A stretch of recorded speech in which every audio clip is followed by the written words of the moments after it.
Hello students, this is chapter 12 linear programming.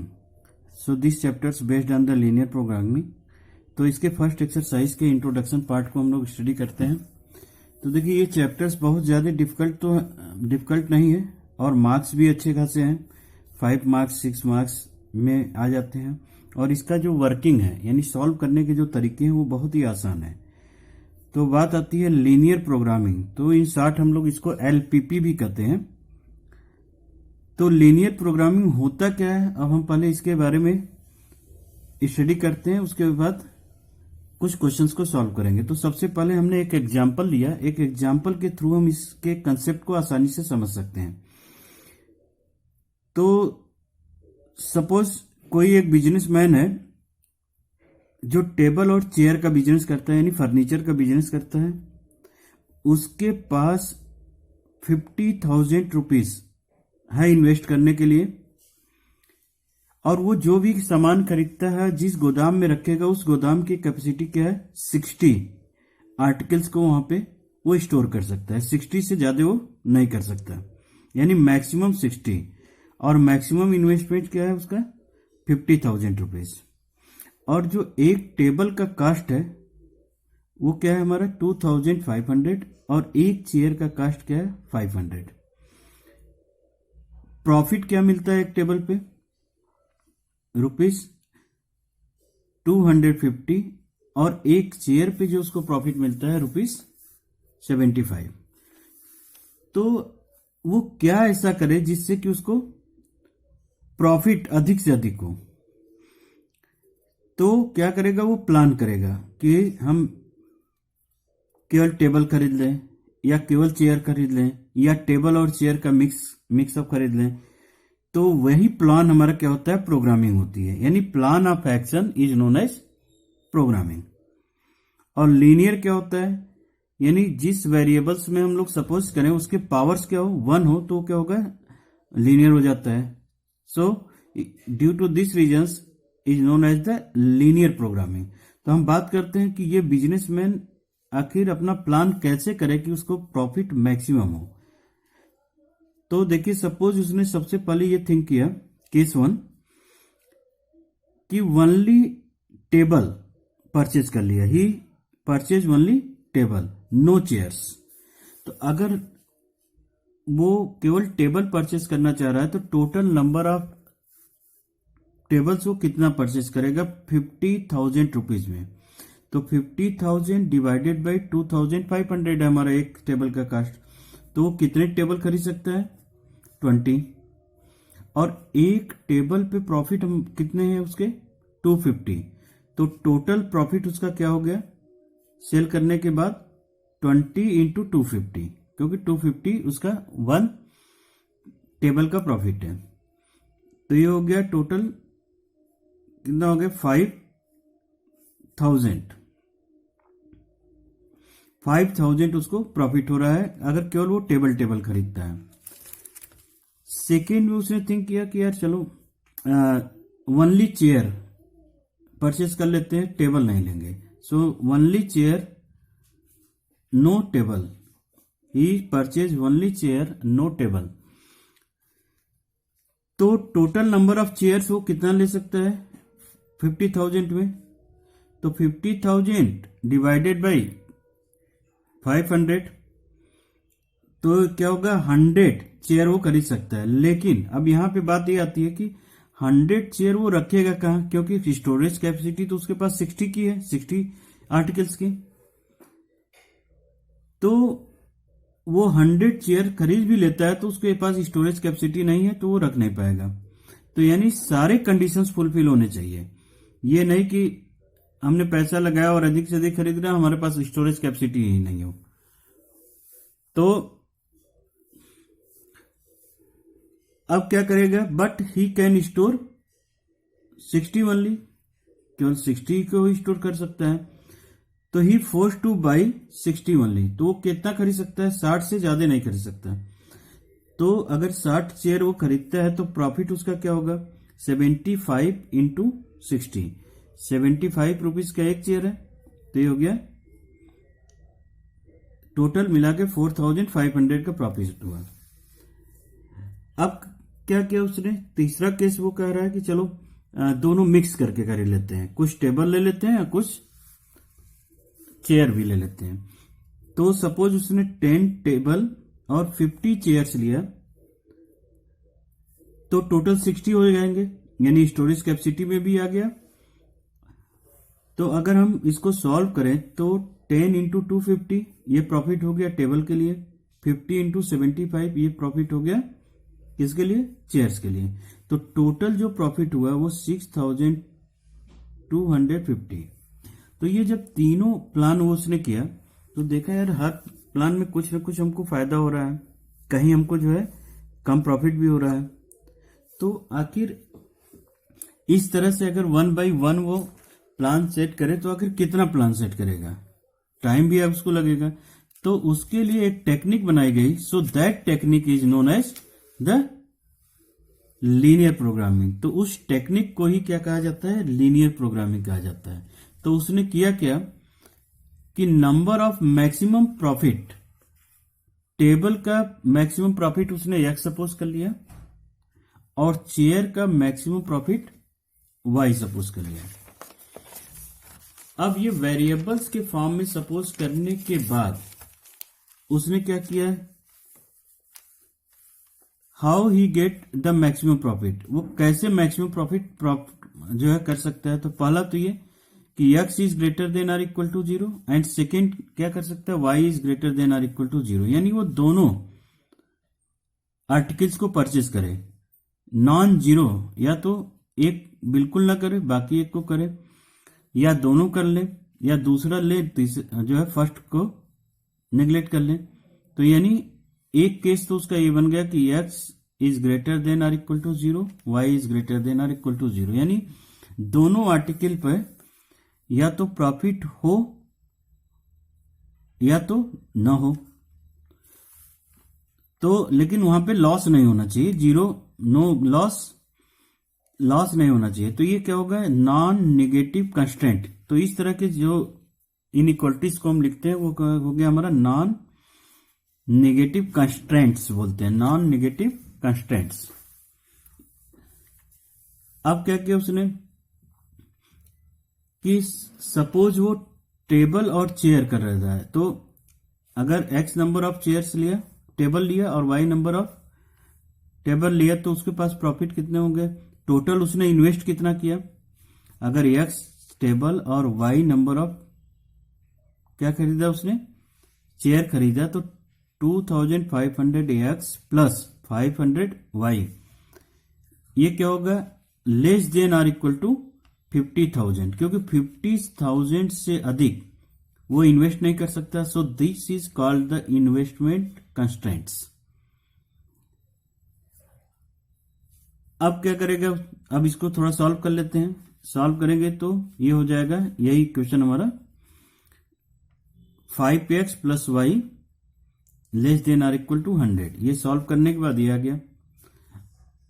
अब x number of table and x number of chair उसने खरीदा, तो total chair और tables मिला करके कितने हो जाएंगे, 60, क्योंकि 60 से ज्यादा तो खरीद नहीं सकता। तो मैक्सिमम वो 60 आर्टिकल्स परचेज कर सकता है, x plus y less than or equal to 60। तो ये हो गया हमारा स्टोरेज कंस्ट्रेंट्स।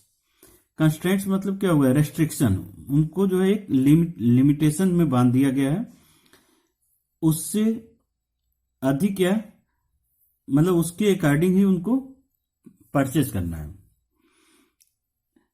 तो इसको हम कहते हैं। अब मान लीजिए प्रॉफिट की बात करते हैं, तो प्रॉफिट हुआ कितना, तो उसका इक्वेशन हम लोग फॉर्म करते हैं, z इक्वल टू एक टेबल पे प्रॉफिट कितना है 250 का, तो 250x प्लस एक चेयर पे प्रॉफिट कितना है 75, तो y टेबल पे क्या होगा 75y, तो 250x प्लस 75y, और इसको हम लोग क्या कहते हैं, it is called the objective function. ये क्या है, ऑब्जेक्टिव फंक्शन है।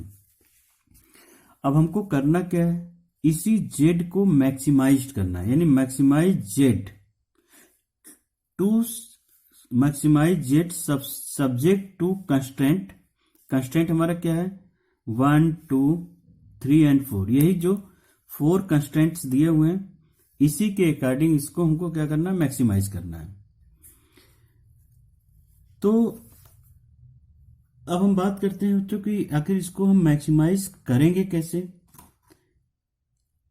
तो हम इसको सॉल्व करते हैं और इसके सॉल्व करने का जो तरीका है वो देखें। सॉल्व करने के लिए सबसे पहले जो कंस्ट्रेंट हमारे दिए हुए हैं, कंस्ट्रेंट हमारे जो दिए हुए हैं उसके अकॉर्डिंग हम ग्राफ ड्रॉ करते हैं। तो देखिए फर्स्ट कंस्ट्रेंट हमारा क्या दिया हुआ है, 5x plus y less than or equal to 100। तो इसको हमने क्या किया, इंटरसेप्ट फॉर्म में कर लिया, इक्वलिटी के फॉर्म में लिखने के बाद इंटरसेप्ट फॉर्म में कर लिया। तो x by 20 plus y by 100 equal to 1।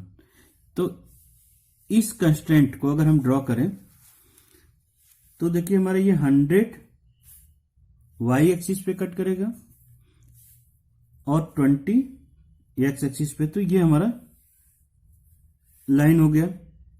Next हमारा क्या दिया हुआ है, x plus y less than or equal to 60। तो इसको भी इंटरसेप्ट फॉर्म में लिख दिया जिससे कि सॉल्व करना इजी हो, ड्रॉ करना जो है लाइन इजी हो। तो ये हो गया हमारा x upon 60 y by 60 equal to 1। तो ये लाइन हुई 60 और 60 से पास होगा। क्लास 11th में अपने इनइक्वलिटी जो पढ़ा था सेम उसी के अकॉर्डिंग इसको हमको सॉल्व करना है। और अब हमको चेक करना है कि इसका रीजन किधर होल्ड करेगा। तो देखिए रीजन अगर हम होल्ड करने की बात करें तो इस लाइन के लिए अगर हम देखें 5x plus y equal to 100, तो इस इक्वेशन में देखिए हम 0 0 पुट कर दें। तो ये अगर हम 0 पुट करते हैं, 0 पुट करते हैं तो ये हो गया 0 less than or equal to 100। तो ये क्या ट्रू है, तो यानी ओरिजिन हमारा इंक्लूड होगा। तो इसका रीजन हमारा क्या होगा, ओरिजिन के साइड में होगा। नेक्स्ट हम देखते हैं x की वैल्यू 0, y की वैल्यू 0 पुट करें तो ये 0 लेस देन 60। ओके, ये भी हमारा ओरिजिन की तरफ शिफ्ट हो जाएगा, इसका भी पार्ट। अब फर्स्ट पे आते हैं, x is greater then 0। x is greater then 0 यानी ये वाला पार्ट पूरा x इज ग्रेटर देन 0 के लिए होगा, ये इसके ऊपर वाला। और y is greater then 0, y is greater then 0 means इस इधर वाला पार्ट। तो करते क्या हम लोग, इसमें जो कॉमन पॉइंट आता है, देखिए इसके लिए ये हो गया, इसके लिए भी हो, y के लिए ग्रेटर देन 0 के लिए ये, x ग्रेटर देन 0 के लिए ये। तो सबके कॉमन पॉइंट हमारे क्या हो गए, यहां पे हमारे कॉमन पॉइंट आ गए। तो ये जो रीजन होता है that is called the feasible reason. इसको हम लोग क्या कहते हैं, फिजिबल रीजन कहते हैं।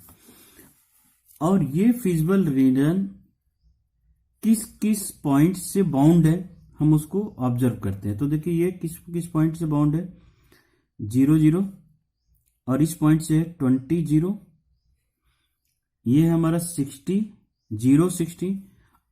और इस पॉइंट को हम फाइंड आउट करेंगे, बोथ लाइन के इक्वेशन को हम सॉल्व करेंगे। तो ये दिया हुआ हमारा 5x plus y equal to 100, x plus y equal to 60। Solve किया तो x की वैल्यू क्या हो गई 10 और y की वैल्यू क्या हो गई 50। तो जो भी लाइन इंटरसेक्ट करते हैं 2 और मोर, उसके इक्वेशन को सॉल्व करके हम point of intersection find out कर लेते हैं। तो ये हो गया हमारा c की वैल्यू 10 इंटू 50। तो ये हमारे पॉइंट है। So this point are known as the corner point of this region. और इस रीजन को हम लोग क्या कहते हैं, फिजिबल रीजन। ये रीजन क्या कहलाता है, फिजिबल रीजन। तो अब हम बात करते हैं कि फिजिबल रीजन होता क्या है, उसके बाद हम फिर आगे की बात करेंगे कि इसको सॉल्व कैसे करना है और मैक्सिमाइज कैसे करना है प्रॉफिट को। सो फिजिबल रीजन क्या है हमारा, any solution to the general LPP which also satisfy the non-negative restriction, यानी नॉन नेगेटिव रेस्ट्रिक्शन जो कंस्ट्रेंट्स हमारे दिए हुए हैं of the problem is called feasible solution. तो हम उस कॉर्नर पॉइंट के उस रीजन में सभी पॉइंट नॉन नेगेटिव पॉइंट्स जो है सेटिस्फाई होने चाहिए, so that is called the feasible solution. But what is the feasible reason?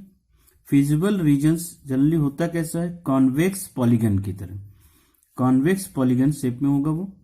तो the common region determined by all the constraints including non negative constraints x, y greater than or equal to 0 of LPP is called the feasible region। तो एक terms और है, वो है हमारा optimal solution. Optimal solution ये क्या होता है? ऐसी वैल्यू जो कि हमारे प्रॉफिट को मैक्सिमाइज करे एंड कॉस्ट को minimise, so that is called the optimisation. maximize the cost and minimize the profit, minimize the cost is known as optimization। और उसका जो solution होता है that is called the optimal solution। तो इन words हम लोग लिख सकते हैं क्या? any points in the feasible region that gives the optimal values maximum और मिनिमम, यानी maximum is profit maximum but cost हमारा क्या लगे? मिनिमम लगे, of the objective function is called the optimal solution. तो अब देखिए, अब करते क्या है हमारा, ये हमारे ऑब्जेक्टिव फंक्शंस दिए हुए हैं। ऑब्जेक्टिव फंक्शन हमारा क्या है? ये z इक्वल टू दिस। अब इसको हमको चेक करना होता है, तो हम करते क्या है, यहां पे जितने भी कॉर्नर पॉइंट से ये बाउंड है, यानी हमारा पहला क्या है? 0 0। तो ये z की वैल्यू में हम पुट करते हैं। फिर क्या है हमारा? 20 20 0, फिर 10 50 एंड 0 60। तो देखिए 0 0 का तो कोई रोल ही नहीं रह गया, तो फिर भी हमने राइट डाउन कर लिया, क्योंकि 0 0 x 0 और y 0, तो नो प्रॉफिट नो लॉस। तो हमको मैक्सिमम प्रॉफिट की बात करनी है, तो मैक्सिमम प्रॉफिट के लिए अगर हम 20 रख दें किसमें? z की वैल्यू में, तो ये होगा 20, यानी यहां पे अगर हम करें तो 5000। तो ये तो हमारा हो गया 5000। 10 टेबल और 50 चेयर्स लेते हैं, 10 टेबल और 50 चेयर्स, तो ये हो गया हमारा।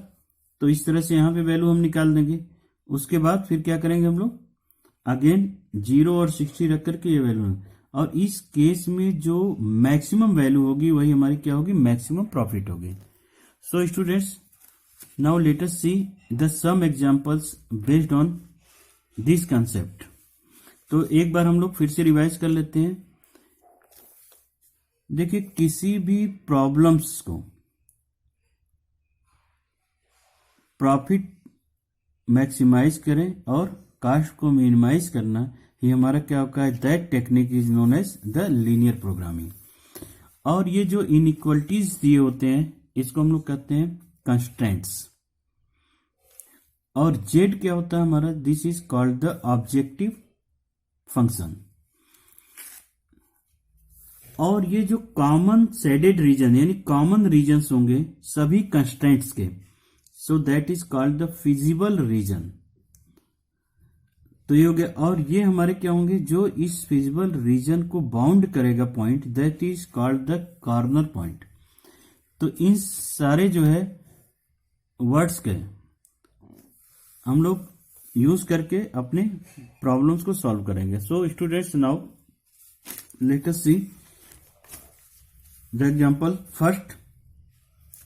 फर्स्ट एग्जांपल हमारा दिया हुआ है ऑलरेडी, कि solve the following linear programming problems graphically, maximise z की वैल्यू दी है 4x + y, subject to constraints x + y is less than or equal to 50, 3x + y is less than or equal to 90, x is greater than or equal to 0 and y is equal to greater than or equal to 0।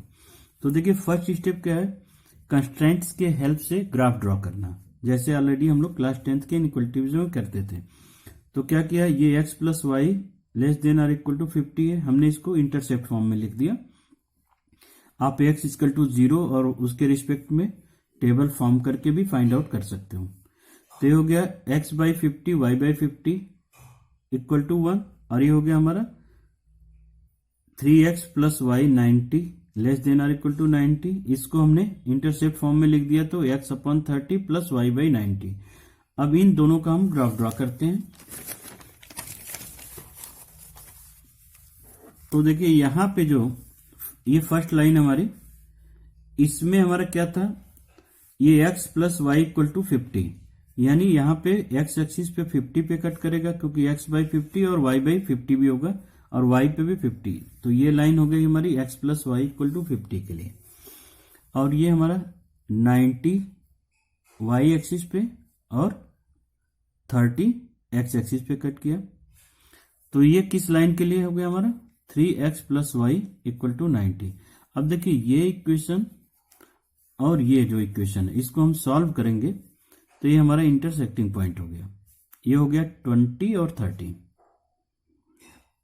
अब हम इसके reason की बात करें तो देखिए x 3x plus y less than or equal to 90 है, तो हम 0 0 पुट करके चेक करते हैं। तो 0 0 पुट कर दिया तो वो लेस देन 0 90 से लेस ही होगा, यानी ओरिजिन हमारा इंक्लूड होगा, तो इसका रीजन हमारा क्या हो गया, इस साइड में हो गया। उसी तरह से हम x plus y less than or equal to 50 करें तो भी हमारा रीजन ये हो गया। x is greater then 0, x is greater then 0 यानी ये पार्ट हो गया हमारा, ये part. y is less then 0, sir greater than 0, तो y के लिए हमारा ये पार्ट हो गया। तो सभी कांस्टेंट का कॉमन रीजन हमारा क्या हो गया, ये हो गया। अब इसके पॉइंट को हम लोग देखते हैं, तो देखिए ये हो गया 0 0 30 0 20 30 और ये हो गया 0 50। इन कार्नर पॉइंट से ये रीजन, फिजिबल रीजन हमारा क्या है, बाउंड है। अब हम बात करते हैं, ये क्या है, मैक्सिमाइज ऑफ जेड। जो जेड दिया हुआ है उसको हमको मैक्सिमाइज करना है, तो इस तरह से टेबल आप फॉर्म कर लीजिएगा। और पहले कार्नर पॉइंट आप राइट डाउन कर दीजिए। कार्नर पॉइंट हमारा क्या है, 0 0 30 0। तो जनरली ये 0 0 यूज हम नहीं भी करेंगे तो भी चलेगा। तो 30 0 20 30 और 0 50। अब हमारा जो ऑब्जेक्टिव दिया हुआ है z equal to 4x plus y, तो 0 0 पुट करेंगे तो 0 30 और 0 तो 120, 20 और 30 करेंगे तो 110, 0 और 50 करेंगे तो 50। तो इसमें जो सबसे मैक्सिमम वैल्यू हुई क्या होगी, 120। So we can say that the maximum value of z is 120 at the point 30 and 0। तो 30 और 0 पे क्या होगा, मैक्सिमम वैल्यू गिवन होगा। Now let us see another example. Solve the following linear programming problems graphically. Minimise करना है। Objective हमारा दिया हुआ है 200x plus 500y subject to constraints x plus 2y is greater than or equal to 10, और दिया हुआ फिर 3x plus y less than or equal to 24, x is greater than or equal to 0 and y is greater than or equal to 0। तो ये objective हो गया, first constraint हुआ। हमने इसको क्या किया, इंटरसेप्ट फॉर्म में लिख दिया, जिससे कि इजी हो ग्राफ ड्रॉ करना। x by 10 y by 5। Next constraint को हमने लिख दिया x by 8 and y by 6 equal to 1। अब हम इन कंस्ट्रेंट के ग्राफ को ड्रॉ करते हैं। तो देखिए ये जो लाइन है 0 6 और 0 और 8 और 0 पे से पास होगा, किस जो है कंस्टेंट का 3x plus 4y equal to 24। और नेक्स्ट है हमारा ये वाली लाइन, ये हो गया हमारा x plus 2y equal to 10। तो यहां पे 10 पे इंटरसेप्ट किया और यहां पे 5 पे। तो देखिए जो फर्स्ट कंस्टेंट है हमारा ये 3x plus 4y is less than ही है ना, less than or equal to 24। तो देखिए less than or equal to 24। तो हम यहाँ 0 0 पुट करें तो ऑलरेडी लेस होगा, यानी ओरिजिन इंक्लूड होगा। तो इसका जो पार्ट होगा इसमें क्या होगा, ओरिजिन इंक्लूड होगा, इस डायरेक्शन में जाएगा। और ये क्या है, ग्रेटर देन में है ये 2x plus 2y, x plus 2y greater than or equal to 10। तो हमारा इसके लिए कंस्टेंट क्या होगा, इस साइड में होगा।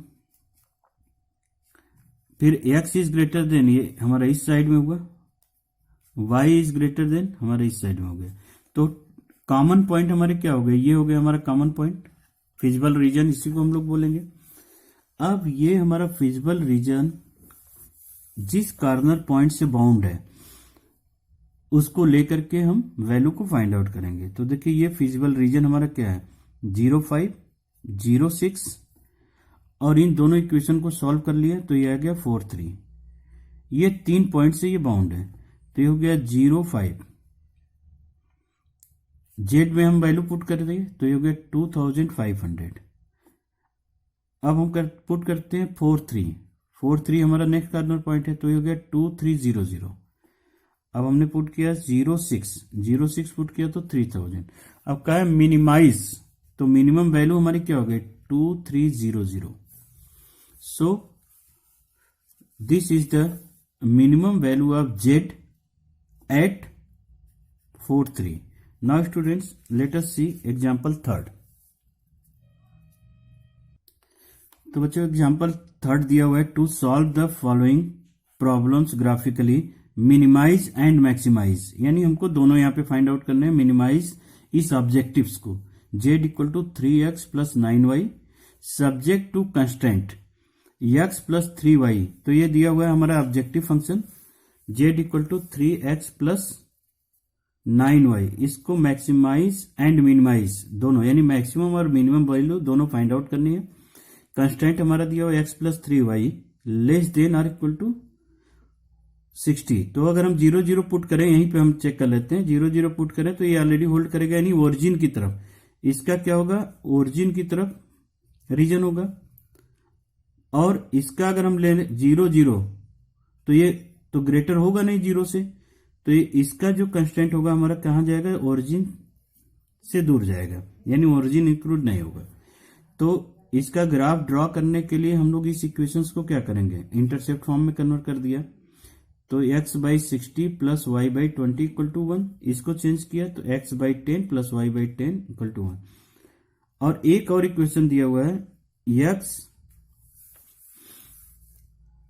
Is less than or equal to y। फिर इसका इक्वेशन हम लोग ड्रॉ करेंगे जो कि कहां से पास होगा, देखिए ये इसके लिए जो ग्राफ हमारा पास होगा वो 0 0 से पास होगा। अब हमारा इस साइड का पॉइंट होल्ड करेगा कि इस साइड का, अब हमको चेक करना है। तो हम लोग कैसे करते थे ऐसे केस में, यहां से वैल्यू उठाते थे, मान लीजिए यहां पे 2 और 0 की बात लिया, तो 2 और 0 की अगर हम ले लें, पुट कर लेते हैं अगर, तो यहां पे अगर 2 करें तो 2 is less then 0, 2 is less then 0, तो ये पॉसिबल ही नहीं है। तो इसका मतलब इसके लिए इधर का रीजन होल्ड ना करके किधर होगा, इस साइड में रीजन होल्ड करेगा। तो देखिए हमने तीनों के रीजन्स के बारे में स्टडी कर लिया। अब हम लोग ग्राफ ड्रॉ करते हैं और उसके कॉमन रीजन को सर्च करते हैं। तो बहुत ही आसान है इस जो है टॉपिक से नंबर को गेन करना, मार्क्स को गेन करना बहुत ही आसान है। तो देखिए हमने क्या किया, पहले ये जो लाइन है हमने ये किया x plus 3y equal to 60, x plus 3y equal to 60 के लिए हमारा ये लाइन हुआ। तो ये हो गया 0 20 और ये 0 60 पे कट करेगा। सेकेंड जो हमारा इक्वेशन है, सेकेंड इक्वेशन हमारा क्या था, x plus y greater than or 10। तो x प्लस वाई ये 10 के लिए है, और ये क्या है, x इक्वल टू वाई, यानी x इज लेस देन है कि ग्रेटर देन है, यहाँ पे देख लेते हैं, less than or equal to y. तो ये हो गया x is less than or equal to y, तो यानी x इक्वल टू वाई। तो ये हमने लाइन ड्रॉ कर लिया। तो देखिए इसके लिए जो रीजन हुआ, हमने बताया वहां पे कि इस साइड में होगा, इसका जो रीजन होगा इस साइड में, इसका रीजन हमारा इसके ऊपर होगा। ऑलरेडी इनइक्वलिटीज हम लोग किए हैं कि इस हाफ प्लेन के नीचे कोई भी पॉइंट चूज कर लीजिए। सपोज ये 5 और 0 ही हमने ले लिया, तो ये दिया है x is less than or equal to y. तो अगर हम 0 और 5 और 0 को यहाँ पुट करते हैं तो x की वैल्यू 5 लेस देन 0, ये पॉसिबल ही नहीं है, यानी इधर का रीजन ना होकर के हमारा क्या होगा, रीजन इस साइड का होगा। x से ग्रेटर हमारा इधर चला गया, y से ग्रेटर इधर आ गया, तो ये हमारा कॉमन रीजन हुआ। इस इक्वेशन को यानी x plus y equal to 10 and x equal to y को सॉल्व करेंगे तो हमारा ये पॉइंट मिलेगा 5 x plus 3y equal to 60 and x equal to y, ये क्या हो गया, x इक्वल टू वाई का, इसको सॉल्व करेंगे तो ये हमारा मिलेगा 15। तो ये 2 पॉइंट हो गए। नेक्स्ट पॉइंट हमारा क्या है, 0 20 और क्या है 0 10। तो ये हमारे कार्नर पॉइंट हो गए। अब ये कार्नर पॉइंट को हम लोग ऑब्जेक्टिव्स में पुट करेंगे। तो कार्नर पॉइंट्स हमारे क्या हो गए, 0 10 5 5 15 15 0 20। पुट किया इस ऑब्जेक्टिव फंक्शन में, तो यहाँ पे हो गया 90, ये हो गया 60, यहाँ पे हो गया 180 और 180। तो देखिए यहाँ पे जो मिनिमम वैल्यू हो गई हमारी वो हो गई 60 और मैक्सिमम क्या हो गई 180 और मैक्सिमम वैल्यू क्या हो गई हमारी 2 हो गई। तो इस तरह का प्रॉब्लम क्या होता है, मैक्सिमम मल्टीपल, ये क्या है, क्या मैक्सिमम वैल्यू हो गई, तो इसको हम लोग कहते हैं मल्टीपल ऑप्टिमल सॉल्यूशन। एक से ज्यादा अगर सॉल्यूशंस आ जाते हैं मैक्सिमम या मिनिमम के लिए तो उसको हम लोग कहते हैं multiple optimal solutions, maximum multiple optimal solutions. So बच्चों इस तरह से हम लोग किसी भी बाउंडेड फिजिबल रीजन का जो है मैक्सिमम या मिनिमम वैल्यू फाइंड आउट करते हैं। सो लेट अस सी, अगर ये बाउंड ना हो, ये फिजिबल रीजन हमारे बाउंड ही ना हो, तो हम उसके वैल्यू को मैक्सिमाइज और मिनिमाइज कैसे कर सकते हैं। So let us discuss about unbounded region. तो देखिए अनबाउंडेड रीजन क्या स्टेटमेंट हमने लिखा है, लेकिन इस स्टेटमेंट को डिस्कस करने से पहले हम लोग एक एग्जांपल ले लेते हैं। तो देखिए एग्जांपल्स हमने लिया, एग्जांपल 4 है, the minimum value of objective function z equal to, तो ऑब्जेक्टिव फंक्शन देखिए दिया हुआ है -50x प्लस 20y, कंस्टेंट हमारा दिया हुआ है 2x minus y greater than or equal to 0 -5 और 3x plus y greater than or equal to 3 और एक और दिया हुआ हमारा 2x minus 3y less than or equal to 12। तो हम पहले इसी की बात कर लेते हैं। सपोज ये दिया हुआ है हमारा, तो x हमने इसको क्या कर दिया, चेंज कर दिया किस फॉर्म में, इंटरसेप्ट फॉर्म में। तो क्या होगा x upon -5/2 and y/5 equal to 1। तो अगर हम यहां से बात करें तो ये क्या होगा, ये हमारा रीजन जाएगा, ये 0 5 होगा और ये हो जाएगा हमारा -5/2। और इसके रीजन की बात करें तो रीजन क्या होगा, 0 0 पुट किया तो 0 is greater then -5, 0 is greater then -5, ठीक है, ये ट्रू हो रहा है तो रीजन इसका ये हो गया। इसी तरह इसके रीजन की बात करें तो x, देखिए यहां पे हम इस के ग्राफ को ड्रॉ करेंगे तो क्या होगा x/1 y/3, हम यहाँ पे 1/1 करते हैं फिर एक साथ हम लोग ग्राफ में देख लेंगे। तो इसके ग्राफ को अगर हम ड्रॉ करते हैं तो क्या होगा x/1 y/3, तो यानी x 1 पे और y 3 पे कट किया तो ये जाएगा हमारा। तो इसके लिए रीजन हमारा क्या हो गया, 0 0 पुट करते हैं तो 0 ग्रेटर देन 3 पॉसिबल नहीं है, तो ये ओरिजिन इंक्लूड नहीं होगा। उसी तरह से हम इसका ग्राफ ड्रॉ करेंगे इंटरसेप्ट फॉर्म में कन्वर्ट कर लिया, x/6 minus y/4 equal to 1। तो देखते हैं ग्राफ। तो देखिए ये ग्राफ हमारा, ये फर्स्ट कंस्टेंट का है हमारा 2x minus Y equal to -5 का ग्राफ हमारा ये है, और इसका रीजन हमारा क्या है, इस साइड में है, यानी ओरिजिन इंक्लूड हो रहा है। नेक्स्ट हमारा क्या है 3x plus y equal to 3। तो ये इसका रीजन हमारा क्या होगा, ओरिजिन से दूर जाएगा, ये ओरिजिन इंक्लूड नहीं होगा। नेक्स्ट हमारा क्या है 2x minus 3y equal to 12। तो इसके रीजन्स को हमने जब ऑब्जर्व किया तो इसका रीजन क्या था, ओरिजिन इंक्लूड हो रहा था, यानी ओरिजिन की तरफ जा रहा था। तो अगर हम बात करें तो देखिए ये पूरा का पूरा पार्ट ही हमारा क्या हो गया, फिजिबल रीजन हो गया, और ये बाउंड नहीं हुआ। तो ऐसे केस में बच्चों क्या करते हैं कि जो कॉर्नर पॉइंट हमारे मिल रहे हैं उसके बेस पे हम लोग जेड की वैल्यू फाइंड आउट करते हैं पहले।